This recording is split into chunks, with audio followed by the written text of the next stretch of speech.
परमेश्वर के अनुग्रह से ये समय एक बार फिर से आ पहुंचा है कि हम नीति वचन के ऊपर रबैनिकल स्टडी जो है वो ले रहे हैं। रबैनिकल परसेप्टिव से हम नीति वचन को समझने का प्रयास कर रहे हैं। अलग अलग जो यहूदी ज्ञानी पुरुष हुए इतिहास में, हम उनके विचारों को उनकी कमेंट्री से लेकर के देख रहे हैं।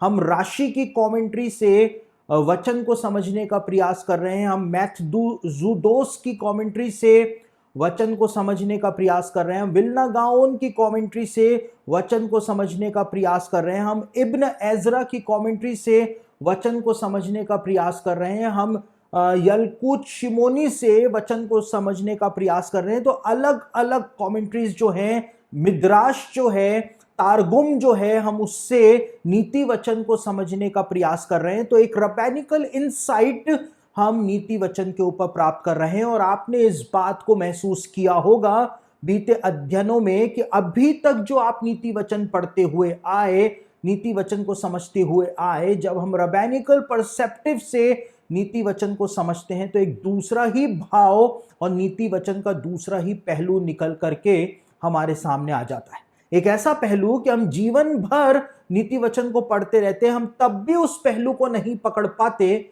वो पहलू हमारे पास निकल करके आ जाता है। तो आज हम नीति वचन के 5वें अध्याय के ऊपर अपना ध्यान केंद्रित करने जा रहे हैं। और नीति वचन के 5वें अध्याय के पहले वचन से हम अपने अध्ययन को आज प्रारंभ करेंगे, जहां पर इस प्रकार से सुलेमान ने लिखा है। और क्या लिखा हुआ है?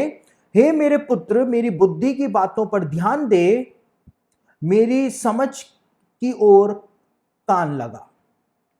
यहूदी ज्ञानी पुरुष जो है, जिनका नाम है मैथ्यूदोस अपनी कमेंट्री में इस बात को कहते हैं कि यहां पर हे मेरे पुत्र जो बोला जा रहा है वो सुलेमान के द्वारा नहीं, वो परमेश्वर के द्वारा नहीं, लेकिन दाऊद के द्वारा यहां पर अपने पुत्र सुलेमान को यह बात बोली जा रही है कि हे मेरे पुत्र, मेरी बुद्धि की बातों पर कान लगा और मेरी बुद्धि की बातों पर ध्यान दे और मेरी समझ के ऊपर कान लगा। यहां पर दाऊद के द्वारा बोला जा रहा है। और मैथ्यूदोस कहते हैं कि पद 1 से लेकर के पद 6 तक, यानी कि वर्स 1 से वर्स 6 तक दाऊद जो है वो सुलेमान को शिक्षा देता है। और 7वें वचन में भी लिखा हुआ है हे मेरे पुत्रों, तो वहां पर सुलेमान जो है अब परमेश्वर के लोगों को यही शिक्षा जो दाऊद से उसको पहले वचन से 6ठे वचन तक मिली थी, वो फिर वो आगे दूसरे लोगों को प्रदान करता है। तो मैथ्यूदोस इस बात को यहां पर बताते हैं। और यहूदी ज्ञानी पुरुष इस वचन के ऊपर कहते हैं कि हर एक इंसान के जीवन के अंदर परीक्षाएं आती हैं, टेम्पटेशंस आती हैं, और ये वचन जो है उन टेम्पटेशंस के प्रति हमको जागरूक करने के लिए यहां पर प्रदान किया गया है कि हर एक व्यक्ति सिर्फ वचन की जो शिक्षा है और वचन की जो समझ है, सिर्फ उसके द्वारा ही परीक्षाओं के ऊपर जय प्राप्त कर सकता है।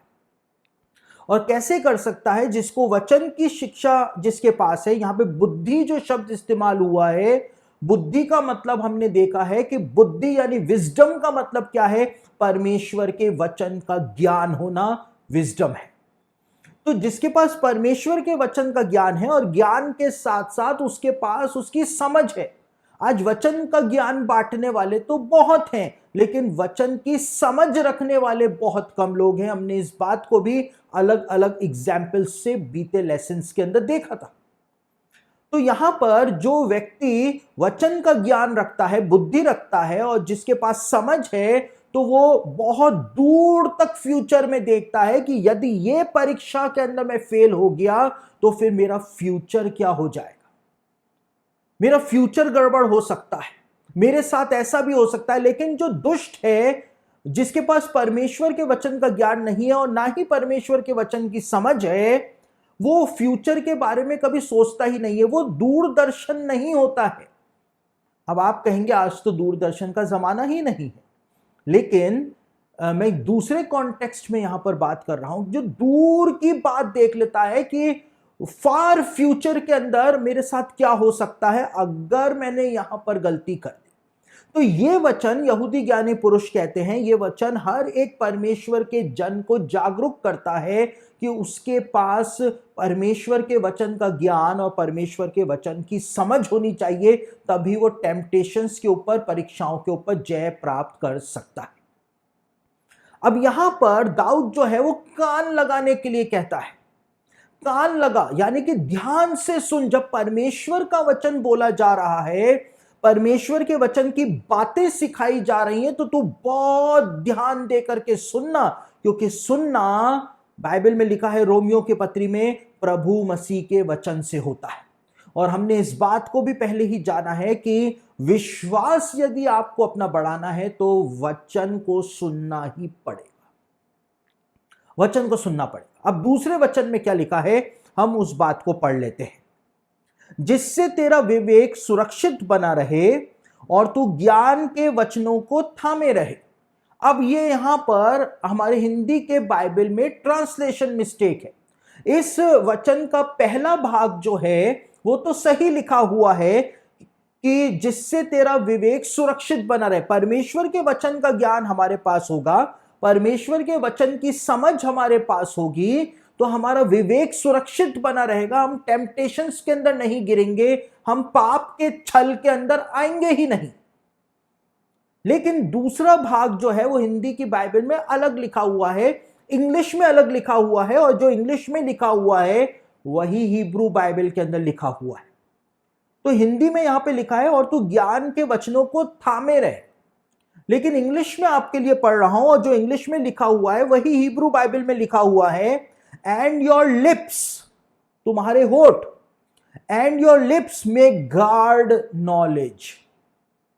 यहां पे लिखा है तू ज्ञान के वचनों को थामे रहे, लेकिन हिब्रू की बाइबल में लिखा हुआ है कि तेरे होठ जो हैं वो इस ज्ञान को, इस नॉलेज को गार्ड करें, इसको सुरक्षा प्रदान करें। यानी कि विवेक जो है वो तो हमारा बिल्कुल सुरक्षित रहेगा परमेश्वर के वचन के द्वारा। और हमने इस बात को देखा था कि हम कोई भी बात गलत भी नहीं बोलेंगे, क्योंकि हमको परमेश्वर के वचन की समझ है।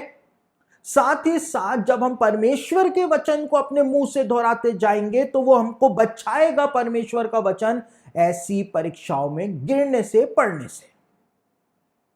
अगर व्यभिचार की परीक्षा हमारे सामने आ रही है तो बाइबल के अंदर जो जो व्यभिचार के बारे में जो जो बातें बताई गई हैं, अगर हम उन बातों को मुंह से बोलना शुरू कर दें तो क्या होगा, वो वचन जो है हमको बचाएंगे। उन वचनों के द्वारा हमारा विवेक सुरक्षित हो जाएगा, हमारे होठों के द्वारा हम गार्ड करेंगे अपने आप को और उस नॉलेज को। यहां पर यह बात बताई हुई है, क्योंकि आगे नीति वचन में लिखा हुआ है कि जीभ के वश में मृत्यु और जीवन दोनों होते हैं, और जो उसका सदुपयोग करना जानता है वो उसका फल पाएगा।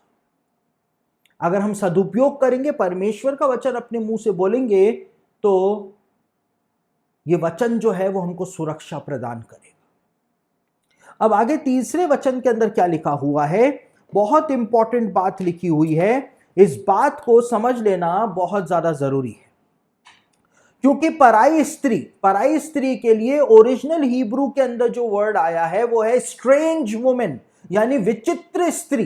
पराई स्त्री नहीं, विचित्र स्त्री। और इंग्लिश की बाइबल में जो वर्ड आया है वो है फॉरबिडन वुमेन, यानी एक ऐसी औरत जिसको छूना मना है, फॉरबिडन वुमेन। और ये विचित्र स्त्री और ये फॉरबिडन वुमेन कौन है, ये शादीशुदा औरत जो होती है वो विचित्र स्त्री होती है। और फॉरबिडन वुमेन कौन होती है, शादीशुदा औरत जिसको कोई छू नहीं सकता है। देखिए, यहूदी रब्बियों की कमेंट्रीज इस बात को बताती हैं कि परमेश्वर का दंड जल प्रलय के रूप में जो आया था वो इसलिए भी आया था क्योंकि परमेश्वर एक पाप से सबसे ज्यादा नफरत करता है। वो उस समय हो रहा था, और उस समय क्या हो रहा था, उस समय इंसान जो था वो शादीशुदा औरतों के साथ संबंध रख रहा था, उनके बलात्कार कर रहा था, और इसीलिए परमेश्वर भयानक रूप से क्रोधित हो गया था। परमेश्वर ने कहा था इंसान ने जो पाप किया है वो महापाप है, महापाप है। और न्यायों की पुस्तक के 19 और 20 अध्याय में भी जब एक स्त्री का इसी प्रकार से बलात्कार किया जाता है बिन्यामीन के गोत्र के लोगों, पुरुषों के द्वारा, तो वहां पर उसको भी महापाप की संज्ञा दी हुई है। यानी शादीशुदा स्त्री के साथ यदि कोई शारीरिक संबंध बनाता है या फिर उसका कोई बलात्कार करता है तो उसको बाइबल के अंदर परमेश्वर की नजरों में महापाप की संज्ञा दी जाती है, महापाप की। और इसीलिए शादीशुदा औरत जो है उसके लिए एक टर्म इस्तेमाल किया जाता है हिब्रू भाषा में, उसके लिए टर्म जो इस्तेमाल किया जाता है वो है फॉरबिडन वुमेन, यानी कि वो निषेध की हुई स्त्री है, उसके साथ कोई संबंध नहीं बना सकता है क्योंकि वो तो शादीशुदा स्त्री है। और यहां पर उसको विचित्र स्त्री, स्ट्रेंज वुमेन क्यों कहा गया है? क्योंकि जो शादीशुदा महिला अपना चरित्र साफ नहीं रखती है, अच्छे चरित्र की नहीं होती है, उसको विचित्र स्त्री बाइबल के अंदर कहा गया है, वो विचित्र है। यानी कि परमेश्वर ने उसको एक पुरुष के साथ जोड़ा लेकिन वो उस पुरुष के साथ खुश नहीं है, वो और पुरुषों के साथ संबंध बनाती है, तो वो विचित्र है, परमेश्वर की नजरों में भी वो विचित्र है। तो यहां पर क्या लिखा है? क्योंकि पराई स्त्री के होठों से मधु यानी कि हनी टपकता है और उसकी बातें तेल से भी अधिक चिकनी होती हैं, तेल से भी अधिक चिकनी होती है।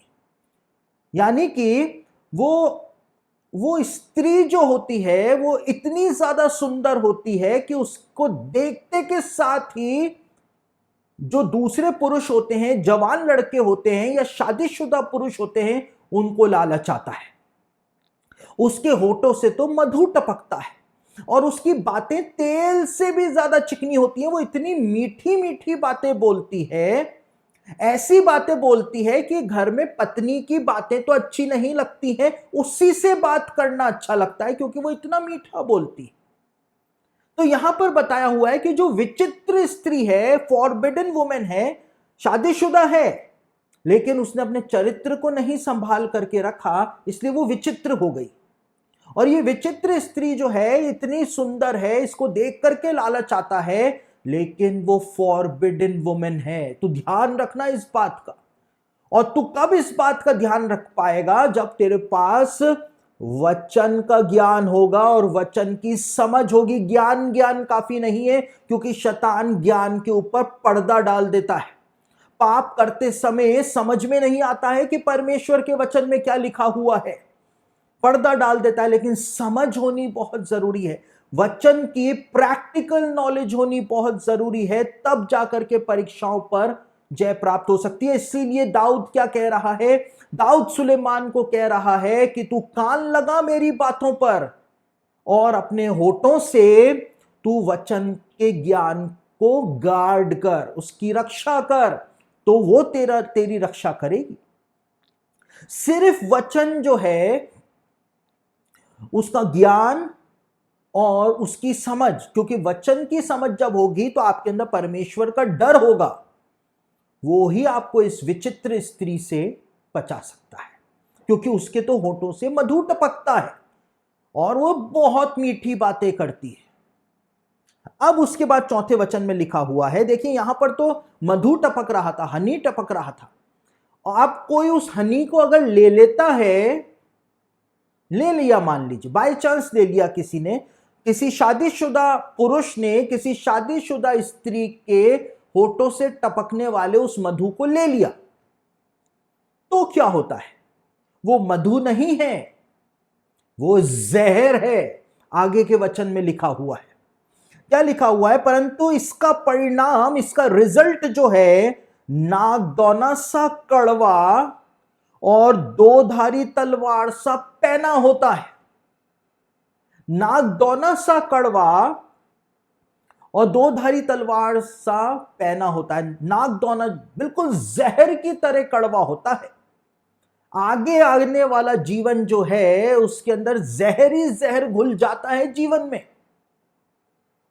कैसे घुल जाता है? अगर कोई बीमारी हो गई तो आपके जीवन में जहर घुल गया, क्योंकि बीमारी जो है वो भी एक प्रकार का जहर ही है। और दो-धारी तलवार सा जो पैना होता है, यानी कि आप ब्लेड ले, अगर आप तलवार को छोड़िए, हम ब्लेड का, जो ब्लेड होता है उसका एग्जाम्पल लेते हैं। शेविंग बनाने वाला जो ब्लेड होता है, पुराने टाइम में वो दोनों तरफ चलने वाला रेजर जो आया करता था, जो दादाजी लोग इस्तेमाल किया करते थे, पापा जी लोग, वो लोहे का रेजर जो होता था जिसको ऐसे करके बंद करते थे। तो वो ब्लेड जो होता है, उस ब्लेड को आप कहीं से भी पकड़ लीजिए, आप उसको यूं पकड़ेंगे वो दोनों तरफ से काट देगा। वो इधर से भी काट देगा और वो इधर से भी काट देगा। तो ये जो काम करता है, कोई शादीशुदा पुरुष अगर किसी शादीशुदा महिला के साथ व्यभिचार करता है तो वो सोचता है कि वो तो मधु को प्राप्त कर रहा है, लेकिन उसकी जिंदगी पूरी तरह से कड़वी हो जाती है, क्योंकि उसका भी घर जो है, उसकी भी पारिवारिक जीवन जो है वो पूरी तरह से बर्बाद हो जाता है। साथ ही साथ उस स्त्री का भी पारिवारिक जीवन बर्बाद हो जाता है, इसका भी पारिवारिक जीवन बर्बाद हो जाता है। दो धारी तलवार है, दोनों तरफ कटेगा। साथ ही साथ बाइबल के जमाने में एक बात के बारे में परमेश्वर ने मूसा को बताया था कि अगर किसी पुरुष को अपनी पत्नी के ऊपर संदेह हो कि ये किसी पुरुष के साथ पाप कर रही है, तो वो उसको याजक के पास लेकर के आए और याजक उसको एक पावन किया हुआ जल पिलाएगा। और वो पावन किया हुआ जल जो होता था वो कलोर की राख गीहोन के पानी के अंदर मिला करके उसको पिलाई जाती थी। और अगर उस स्त्री ने पाप किया होता था तो बाइबल में लिखा हुआ है कि उसकी जांघ सड़ती थी और उसका पेट फूल जाता था और पता चल जाता था कि इस स्त्री ने पाप किया है किसी दूसरे पुरुष के साथ शादीशुदा होने के बावजूद। और यहूदी ज्ञानी पुरुष कहते हैं कि ये जो सिम्टम्स प्रकट होते थे कि पेट फूलना, जांघ सड़ना, ये एक प्रकार का कैंसर उस स्त्री को हो जाया करता था। लेकिन वचन में लिखा है ये दो धारी तलवार है। अकेले उस स्त्री ने पाप नहीं किया है, उस पुरुष ने भी पाप किया है। तो यहूदी ज्ञानी पुरुषों के लेख बताते हैं कि जब पावन किया हुआ जल पिलाया जाता था तो सिर्फ इस स्त्री के ये सिम्टम प्रकट नहीं होते थे, लेकिन जिस पुरुष ने इस स्त्री के साथ पाप किया होता था उसका भी पेट फूल जाया करता था और जांघ सड़ जाया करती थी। और सारे इज़राइल को पता चल जाया करता था कि इस स्त्री के साथ इस शादीशुदा पुरुष ने या इस जवान लड़के ने पाप किया था, कुकर्म किया था। तो इसीलिए ये दो धारी तलवार है, दोनों तरफ नुकसान पहुंचाती है। इसलिए तू इससे बच करके रहना, यहां पर लिखा हुआ है। तुझको लगेगा कि यहां पर तो मिठास ही मिठास है, लेकिन वो मिठास नहीं है, वो ऐसी मिठास है जो तुझको डायबिटीज कर सकती है। इसलिए उससे बच करके रहना, यहां पर यह शिक्षा दी जा रही है। अब आगे क्या लिखा हुआ है, उस स्त्री के बारे में, विचित्र स्त्री है वो, उसके बारे में बताया हुआ है, उसके पांव मृत्यु की ओर बढ़ते हैं और उसके पग अधोलोक तक पहुंचते हैं। यानी कि जो ऐसी स्त्री के पास जाता है, जो शादीशुदा स्त्री होती है, व्यभिचारिणी किसको कहा गया है? व्यभिचारिणी वो है जो शादीशुदा है और उसके बावजूद किसी दूसरे के साथ पाप करती है, वो व्यभिचारिणी होती है। तो उसके लिए लिखा हुआ है कि उसके पांव मृत्यु की ओर बढ़ते हैं। वो कहीं नहीं ले जा रही है, खुद भी मृत्यु की तरफ ही जा रही है, क्योंकि परमेश्वर का श्राप उसके ऊपर आ रहा है और दूसरों को भी वो कब्र तक ही लेकर के जा रही है। दूसरों को भी, क्योंकि परमेश्वर का श्राप आ रहा है, बीमारियां आ रही हैं, इसलिए उसके पांव मृत्यु तक और अधोलोक तक ही जाते हैं। इसलिए उसे जीवन का समथर पथ नहीं मिल पाता। उसके चाल चलन में चंचलता है, परंतु उसे वह आप नहीं जानती।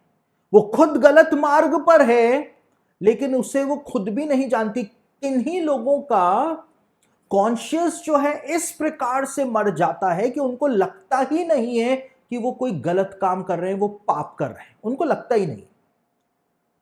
और आज हमारे जमाने में तो ऐसा बहुत हो रहा है। आप किसी को बोलिए कि अगर कोई व्यभिचार में है, उसको बोलिए कि व्यभिचार जो है वो बाइबल के अंदर मना है, ये गलत है, ये इसका दंड जो है भयानक है, तो लोगों के पास अपने लॉजिक हैं। लोग कहते हैं तो नेचुरल है, ये तो बॉडी की नीड है। तो उनको लगता ही नहीं है कि वो कुछ गलत काम कर रहे हैं। उनको तो लगता है कि ये सब कुछ एक कॉमन बात है, एक नेचुरल बात है। लेकिन यहां पर वही बात बताई हुई है कि उसके चाल चलन में ऐसी चंचलता है जिसको वो खुद भी नहीं जानती है कि उसका विवेक जो है वो मरा हुआ है, उसका विवेक सुन्न हो गया है। उसको लगता ही नहीं है कि वो अपने पति को धोखा दे करके कोई गलत काम कर रही है, गलत काम कर रही है। 7वें वचन में लिखा है, अब यहां पर सुलेमान को 6ठे वचन तक दाऊद ने टीचिंग दी। अब सुलेमान जो है यही टीचिंग जो दाऊद ने उसको दी। दाऊद के पास बहुत अनुभव था इन सब बातों का, है ना, दाऊद के पास बहुत अनुभव था। तो दाऊद अपने अनुभव को अपनी प्रैक्टिकल बातों के लिए यहां पर कहता है पहले वचन में, मेरी समझ की ओर कान लगा। वचन के समझ की तरफ नहीं, मेरी समझ जो मैं समझाऊं जीवन के अंदर, उसको भी समझ ले, उसको भी जान ले कि मैं क्या समझा हूं। ऐसी स्त्री से दूर ही रहना। अब यहां पर ये सारा ज्ञान जब दाऊद ने दे दिया सुलेमान को, तो अब ये ज्ञान आगे बढ़ा रहा है सुलेमान। और सुलेमान क्या कहता है 7वें वचन में, इसलिए अब हे मेरे पुत्रों मेरी सुनो। पापा ने तो मुझको बताया, अब पापा ने बता दिया, मेरे पास भी बहुत अनुभव है, 1000 पत्नियां हैं तो मेरे पास भी बहुत अनुभव है। अब तुम मेरी सुनो। पापा के पास तो इतनी नहीं थी, लेकिन मेरे पास तो बहुत सारी हैं, तो मेरे पास भी बहुत एक्सपीरियंस है। सुलेमान कहता है अब मेरी बात सुनो और मेरी बात से मुंह ना मोड़ो। मुंह मोड़ ही नहीं सकते हो तुम मुझसे, मुंह मोड़ ही नहीं सकते हो। क्यों नहीं मोड़ सकते हो? क्योंकि मेरे पास भी बहुत अनुभव है। 8वें वचन में वो कहता है ऐसी स्त्री से दूर ही रहे, ऐसी स्त्री से दूर ही रहे और उसकी डेवड़ी के पास भी ना जाना। ऐसी स्त्री के लिए यहूदी ज्ञानी पुरुष कहते हैं फॉरबिडन वुमेन, यानी शादीशुदा महिला। उससे दूर ही रहना, उससे बातचीत मत। जब तेरे को लगता है कि हां वो विचित्र प्रकार की स्त्री है, वो उसके मन के अंदर चंचलता है, उसकी देखिए बॉडी लैंग्वेज जो होती है उससे सब कुछ समझ में आ जाता है, चाहे पुरुष हो चाहे स्त्री हो, बॉडी लैंग्वेज से समझ में आ जाता है ना। तो यहां पे लिखा है सिक्स्थ सेंस जो है वो काम करता है और वो सिक्स्थ सेंस तुझको बता देगा कि फॉरबिडन वुमेन विचित्र वुमेन बन चुकी है, स्ट्रेंज वुमेन बन चुकी है, इसलिए तू उससे दूर ही रहना। उससे बात मत करना, हेलो हाय भी मत करना, उससे मीठी मीठी बातें भी मत करना। वो कहे कि मेरा ये काम कर दो वो काम कर दो तो वो भी मत करना। अरे जूडा भैया इधर आना, बेंजामिन भैया इधर आना, या अप्रेम भैया इधर आना, मेरा ये काम कर देना, उसका वो काम भी मत करना। यहूदी ज्ञानी पुरुष कहते हैं उससे दूर ही रहना।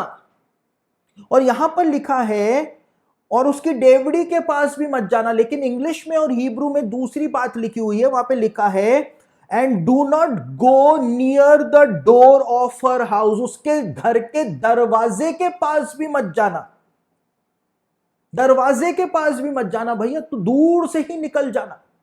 अब मैं इस बात को नहीं समझ पा रहा था, बहुत सारे यहूदी रब्बियों की कमेंट्रीज को मैंने खंगाला, पर मेरे को यह बात नहीं पता चली कि क्यों यहूदी रब्बी इस बात को कहते हैं और क्यों सुलेमान ने इस बात को यहां पर लिखा कि उसके घर के दरवाजे के पास भी मत जाना। और यहूदी ज्ञानी पुरुष तो यहां तक कहते हैं, मैथ्जूदोस इस बात को कहते हैं कि भाई अगर वो घर में है भी नहीं, वो अपने मायके गई हुई है, मार्केट गई हुई है, उसके बावजूद तो उसके घर के अंदर मत जाना कुछ काम करने के लिए। वो तो अपने पति के साथ मायके गई हुई है, कई दिन हो गए, अब घर में सासू मां अकेली हैं, ससुर जी अकेले हैं, अब उनको दूध मंगाना है डेयरी से, तो उन्होंने कहा कि भाई बेंजामिन जरा आना, ये पैसे लो डेयरी से दूध ले आना, तो तू वो देने भी घर पे मत जाना, उसके घर के अंदर तब भी मत जाना जब वो घर में है ही नहीं। और क्यों मत जाना, इस बात का जवाब यहूदी रब्बी नहीं देते, उनकी किसी भी कमेंट्री में ये जवाब नहीं है। इतना मैंने जानने की कोशिश करी कि क्यों, वो तो घर में है नहीं तो फिर क्यों उसके घर में मत जाना, क्यों इस बात को बोला गया है। और हम दूसरे परसेप्टिव से इस बात को समझ सकते हैं कि व्यभिचार का आत्मा जो है वो उस घर के अंदर काम कर रहा है जहां पर वो विचित्र स्त्री रहती है। और शायद इसीलिए यहूदी रब्बी जो हैं, देखिए ये 5वां अध्याय जो है नीति वचन का, इसके ऊपर यहूदी रब्बियों की जो शिक्षा है वो बहुत संकोच करते हुए शिक्षा देते हैं, बहुत संकोच करते हुए। उनको संकोच होता है क्योंकि सुलेमान ने इतना खुल करके लिखा है कि यहूदी रब्बियों को संकोच होता है उस बात को बताने में। तो व्यभिचार का आत्मा उस घर के अंदर है, इसलिए तू जाना मत वरना तू ट्रैप हो जाएगा। उसके घर के दरवाजे पर भी मत जाना। क्यों मत जाना? परमेश्वर ने क्यों कहा था कि घर के दरवाजे की चौखट पर मेमने का लहू लगाना? यानी घर का दरवाजे पर कुछ तो होता है, घर के दरवाजे पर कुछ तो होता है, तभी तो परमेश्वर ने कहा था दरवाजे की चौखट के ऊपर तुम लहू को लगाना। और इसीलिए यहां पे लिखा है कि उसके घर के दरवाजे के पास भी मत जाना वरना तू ट्रैप हो जाएगा। और एक बार उस आत्मा के चुंगल के अंदर आ जाएगा तो फिर तुझको पाप करना ही पड़ेगा, फिर तू पाप में गिर ही जाएगा।